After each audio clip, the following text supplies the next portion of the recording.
President Biden looks to be ending the year with a dubious new honor. A Gallup poll shows Biden's approval rating at a paltry 39%. Trump's approval rating sat at 45% at this point in his presidency in 2019, while Obama's was 43% in 2011. The polling is a grim reminder as Biden attempts to win re-election that many people in cohorts Democrats generally win are not satisfied with the president.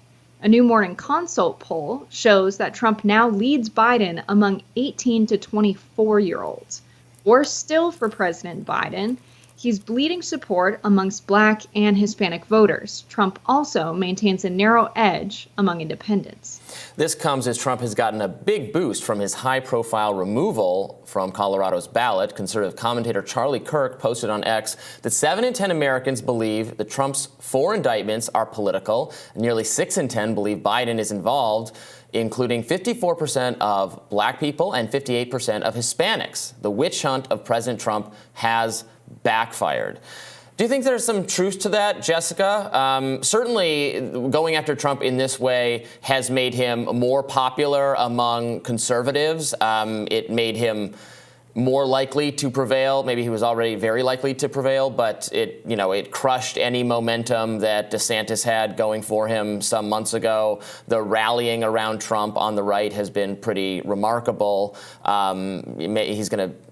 Seems like he's going to sail to the nomination. He will be the Republican candidate. Obviously, anything can still happen, and Nikki Haley's having a bit of her own surge. But there was a real rally around Trump effect because of all these investigations, indictments, prosecutions. The question is, what do you think? Is this actually making Americans who he needs to win to his cause feel sympathy for him? Do they think it's a political witch hunt? I really think this is the result of Joe Biden losing the Democratic Party and many people not knowing where else to go other than the other guy in our two-party system. I honestly think it's backlash for Joe Biden's handling of the war in Israel-Palestine and his handling of Israel's behavior after October 7th and their response to the attack by Hamas. And I think people are sick of seeing the United States spend so much money on defense in wars that may never end, in wars that many Americans see us having no business being in. I really think this was Joe Biden's race to lose. These are people that have been loyal to the Democratic Party for quite some time. The Arab American vote, he's saying he's now losing. When you look at the 18 to 34-year-olds, I don't think 18 to 34-year-olds are moving to the right, are moving towards Donald Trump. I do think they're moving away from Joe Biden. And when they're asked in a poll who they'll vote for, I think many of them will say Donald Trump just because he's not Joe Biden. And they're quite angry with Joe Biden right now. So what does this mean come times for casting actual ballots in 2024? I think it means we're going to see way more people go third party, and the race might not look exactly like it does today between Biden and President Trump being the presumed winner for the Republican nomination. I think we're going to see some pretty viable third-party candidates, whether they're running as independents with the Green Party or otherwise.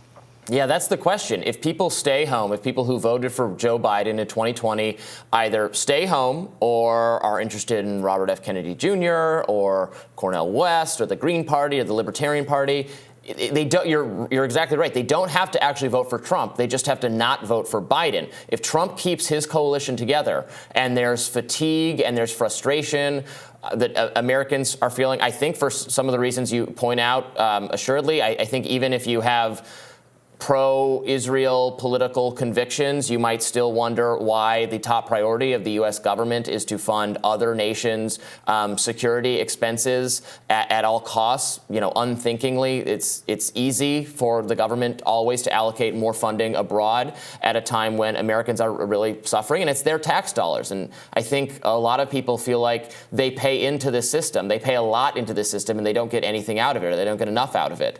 And then we obviously have different we disagree about, what policies are the right way to address that, but the frustration is real, and it's a frustration with Joe Biden. It's a concern about his age. That's the most bipartisan issue you can find. You can find a majority of Democrats are concerned about his age, to say nothing of Republicans and independents. And it's a reasonable thing to be concerned about because he's so old. We've never had a president of this age. These concerns, were present last time around on the debate stage. Now he's not really participating in debates so far whatsoever. He won't, bother to debate Marianne Williamson or Dean Phillips or anyone else who is running against him. It has this. I think it causes people to wonder whether he's in any way capable of doing the job for another 4 years. Yeah, I think among young people, especially, what's on their minds right now is repaying their student loans. That 18 to 24-year-old contingency of voters, a lot of them are college educated. We just had repayments start in October. Many of those students defaulted on payment. Biden promised student loan forgiveness. His proposal was, of course, blocked in the courts. And I think many people criticized him for taking this legal approach because there were perfectly viable alternatives under the Higher Education Act of 1965. It almost seemed like he failed on purpose. This was a huge campaign promise. You can't go back on your biggest campaign promises and expect to win. Biden is not someone who won because he was a personality vote. In many ways, people voted for Donald Trump because they liked his attitude, which is actually a good reason to vote for a president. You care about their attitude because that tells you how they're going to make decisions. Biden can't run that way, not only because he's so old, but he doesn't have much of a personality to run on. He had to run on policy, and then he got in office and didn't deliver on those policies. You can't expect a guaranteed reelection with that strategy of governing. Biden needed to deliver on not only student loan repayment, but also improving the economy for everyday working people. He promised to be a union president. We've seen some good reforms from the NLRB, but I don't think anyone credits Biden for those reforms. He's had union leaders come and visit the White House. That doesn't do much for everyday working people, especially when he's not promising anything in those meetings, which we know very well he's not. And so I think he's just failed everyday working people and failed young people. And the Democrats needed those votes in 2024. Yeah, it makes me start to wonder if the Democratic coalition is just unmanageable. Because I hear you on the issues you're talking about. I have no doubt that a lot of young people, of course, support student loan repayment, are very upset about, support student loan cancellation, debt cancellation, support, are furious, frustrated with Joe Biden for the Middle East policy. Of course, I don't know. Maybe he would lose. I mean, I would be. I'm not inclined to vote for Joe Biden anyway. Him doing broad student debt cancellation would make me even less inclined to vote for him. I think a lot of people who repaid their student loans, who made different educational choices, different life choices in order to pay back the money they voluntarily borrowed to go to college, would feel a little bit ticked off that, well, they did it. Why can't other people do it? They have to have the government bail them out. Similarly, with the Israel-Palestine issue, I mean, so Arab, some Arab voters, there's a lot of frustration in Michigan, my home state, which has a huge Muslim population. I know they're going to be less inclined to vote for Biden. But our Jewish voters are going to move into the Republican category because they see, because of their frustration with their fury at what the left has done on college campuses. I bet that's going to happen as well. So maybe there's no way all of these people can be under one roof in the Democratic Party. Yeah, I think there are many Jewish voters that are super critical of what Biden's doing in Israel-Palestine. I think, if you're a Zionist Jewish voter, you should probably be very happy with what Biden has done in his handling of Israel, supporting Israel when they're calling what they're doing defense, when it's really collective punishment of civilians living in Gaza, bombing hospitals, refugee camps, raiding hospitals, removing electricity, food, and water. I mean, their Jewish Voice for Peace has been very vocally against this. So I don't think we're going to see a mass exodus of Jewish voters from the Democratic Party. I do think that Biden intentionally has made bad policy around the student debt issue. You point out, what about all of the voters or the students rather, that like Joe Biden. They want to vote for Joe Biden, but they don't like the student debt cancellation policy because they've paid off their student loans. What about them? It wouldn't be hard to say, you're right. We saw the skyrocketing of tuition during the 2008 financial crisis when instead of entering the labor market, we saw many students want to leave high school and go on to higher education to shelter themselves from a really bad labor market, quite frankly. And then we saw the skyrocketing of tuition. And many rich bankers get very wealthy off of loaning students money with high, steady interest rates.